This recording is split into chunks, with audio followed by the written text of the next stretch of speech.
My project consisted of recycling each glass, plastic, and paper product used at home and on campus each week for 4 weeks.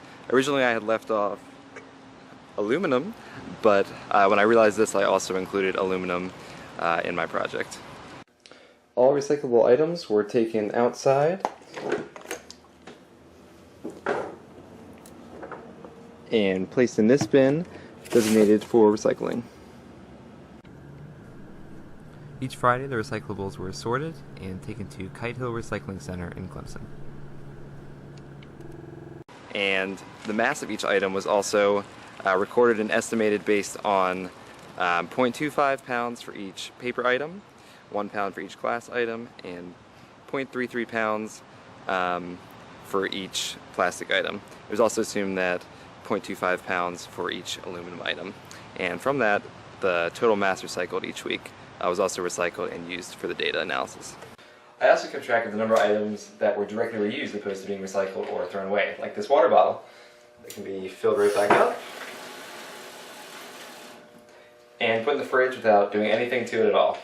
And direct reuse is great because it doesn't require any additional energy that's used in recycling or additional materials that would be needed to make another water bottle. I'll continue to gain support from my local apartment complex and my roommates to be able to get recycling offered in our apartment complex. Because the apartment complex is owned by different people and not one property management company, it's been difficult to contact the right people to be able to get recycling put into place in the apartment complex, but that will be an ongoing process.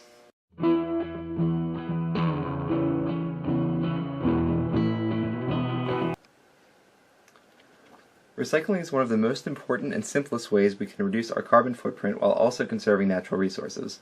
Recycling prevents items from entering landfills, which conserves the land that would otherwise need to be turned into a landfill to accommodate the excess of items thrown away. The conservation of this land leaves habitats of animals and plants undisturbed. Also, runoff from landfills has potential to contaminate water sources. Minimizing the area needed for landfills reduces the risk of this runoff contaminating water sources and negatively affecting animals and humans. While recycling reduces the need and negative effects of landfills, it also reduces the materials and energy needed to produce these new products. When plastic and paper products are produced, they also produce toxic waste products, which have to be disposed of. Recycling reduces the production of these toxic waste products also. In addition, recycling reduces the energy needed to produce new products. This results in lower carbon dioxide emissions and, again, less toxic waste produced from coal-fired power plants. For example, in 2010 alone, 85 million tons of municipal solid waste was recovered by recycling, which saved 1.3 quadrillion BTUs of energy, amounting to about 229 million barrels of oil.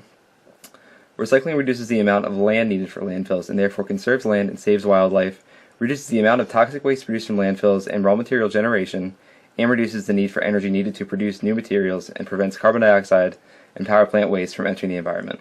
Reducing these emissions improves the overall health of humans all over the world. Locally, wildlife is saved and water sources are kept clean to provide safe drinking water to people. I cannot run.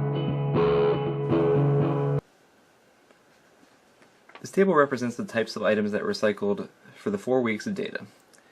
Data was recorded at the end of each week when the items were sorted and recycled at Kite Hill. Aluminum was added as a category the second week when I realized that I had initially left out aluminum in the project proposal, and I noticed aluminum cans being thrown away. This graph shows the types of items recycled by week. Overall, my two roommates and I recycled a good mix of different items, and were fairly consistent in recycling items that could be recycled.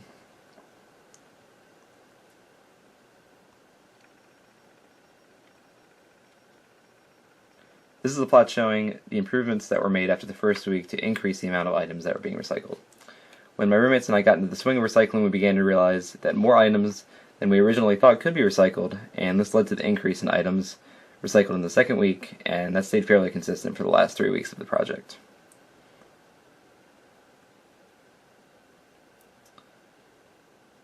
Next plot represents the weight of items recycled per day for each week of the project. The dashed line represents the national average for the weight of items recycled per day per person, which is 1.15 pounds for 2010. It's impressive that my two roommates and I were able to beat the national average per day in recycling. However, when I realized that the data was actually for 3 people, the graph looks more like this, which is not as impressive. It's impressive that the average American recycles as much as they do. Some possible reasons that the data gathered for recycling in the project is less than average is that each of us has a meal plan. Each of us does not always dispose of recyclable items in the apartment, opposed to on campus. Since each of us has a meal plan, we don't buy as many items for making food as a typical American, and we're unable to keep track of the materials the dining hall disposes of and how much they recycle.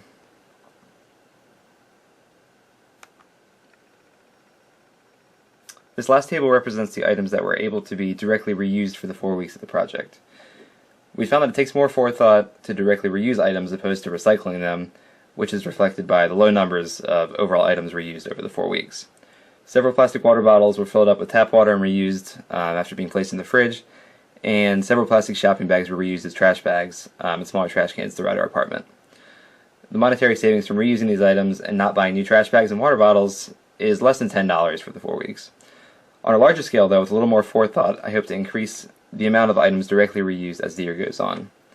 Recycling is efficient and beneficial to the environment, but nothing is better than directly reusing or repurposing an item already manufactured, requiring no additional materials, transportation, or energy.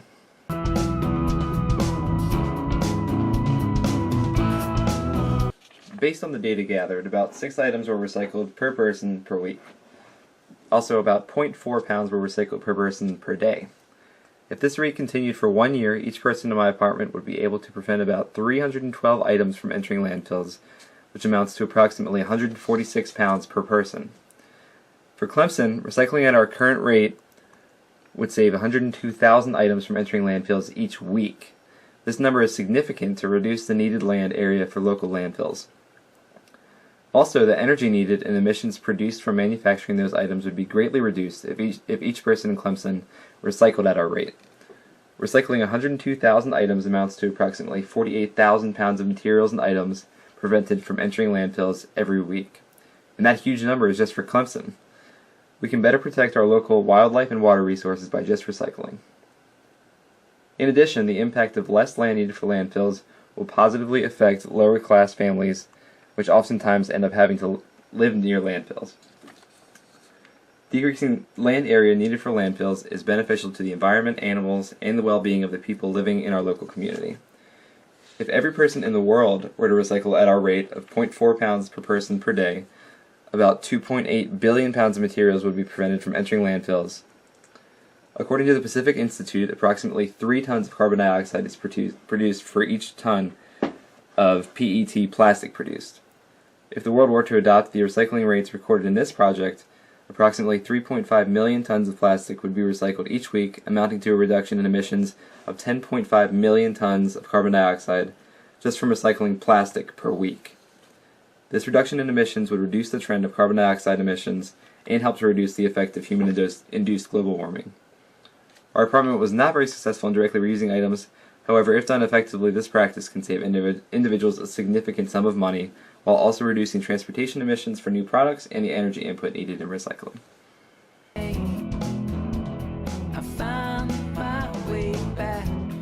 Socially, it's our duty to reduce the impact that we have on one another.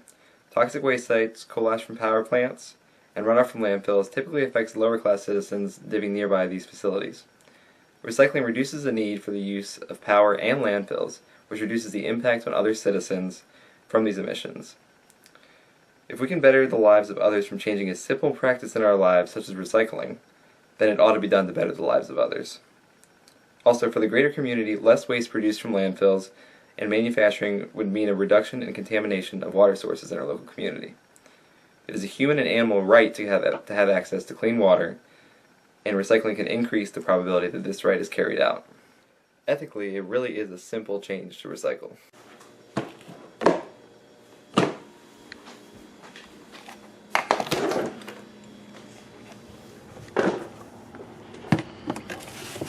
It's that easy. It's so simple to sort items and take them to the appropriate area to be recycled. If a change is so simple and has positive benefits for society and the environment, then it should be done.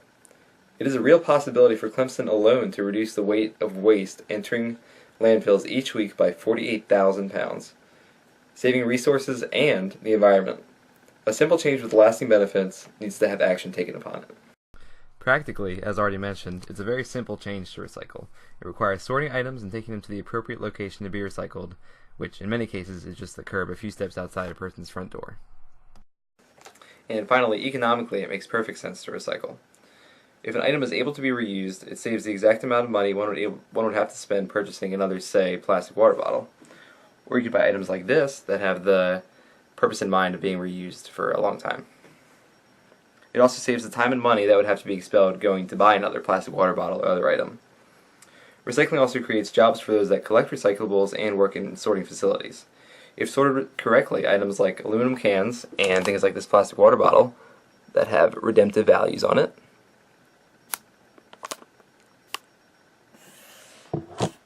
can be redeemed for monetary compensation. Always recycle, that's my motto. Weak anthropocentrism addresses our actual behaviors as humans that damage the environment and gives convincing justification for the halt of these behaviors. It states that our ideals and therefore our actions should be in the interest of conserving nature and respecting it. Throwing recyclables into a landfill is a perfect example of a felt preference. People do it because it is convenient and requires no forethought or added effort. Recycling is the result of a considered preference, or a rational choice based on scientific evidence of lower emissions and energy and a result of conserving the natural world. Weak anthropocentrism requires us to criticize felt preferences in favor of a more rationalized decision-making process. When considering recycling or throwing reusable materials into a landfill, the only rational option is to recycle. Since nature is the teacher of value in weak anthropocentrism, we cannot carelessly destroy it by overusing resources and filling more landfill area than necessary. This ethic requires that we maintain the integrity of the trust, according to Norton, or preserve the environment and its natural resources because that is in the best interest of human life. Recycling is a practice which works to preserve natural resources by reducing overconsumption and protect the environment as a teacher of value in society. Weak anthropocentrism requires that we recycle because it is in the best interest of society to conserve natural resources by doing so. It is the obvious choice when thinking about considered versus felt preferences, and it acts to preserve nature by reducing the human exploitation of the environment and respecting nature as a teacher of value.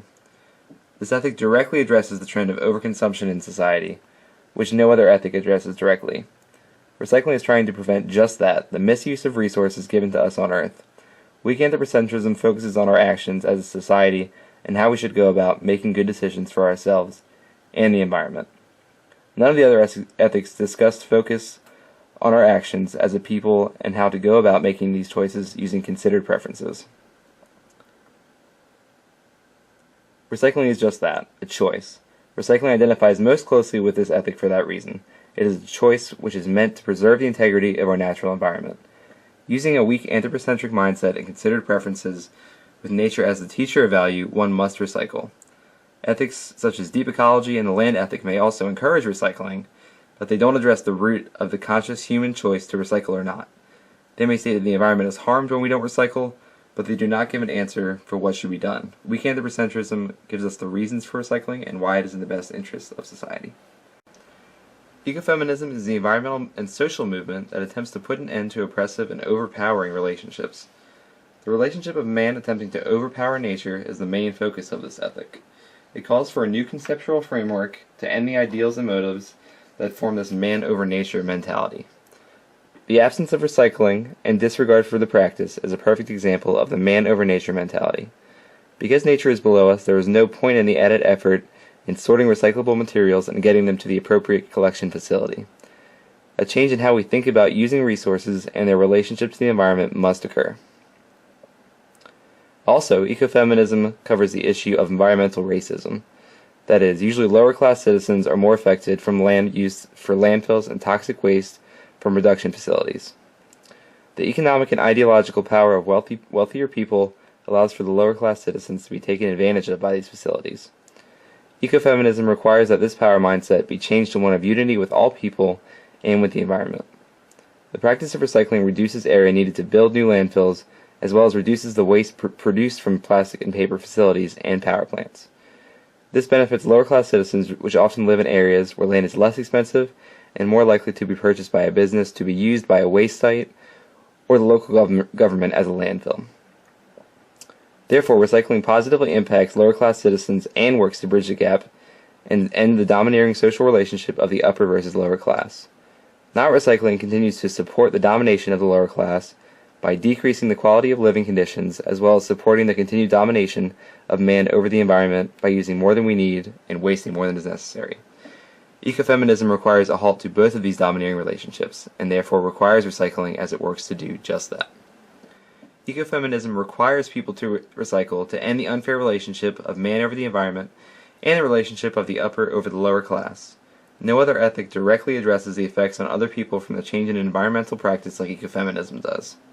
Because this change is so drastic in recycling, it fits the practice more closely than any other.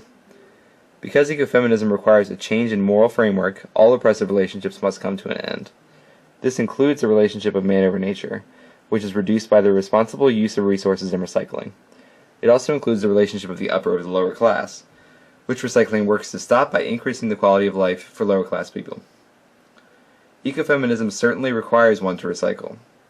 Social ecology would also likely encourage one to recycle, but ecofeminism's focus on unjust relationships and environmental racism makes this ethic a better fit for the practice of recycling than normal social ecology. No other ethic requires recycling because of its effects and emphasis on ideals like ecofeminism does.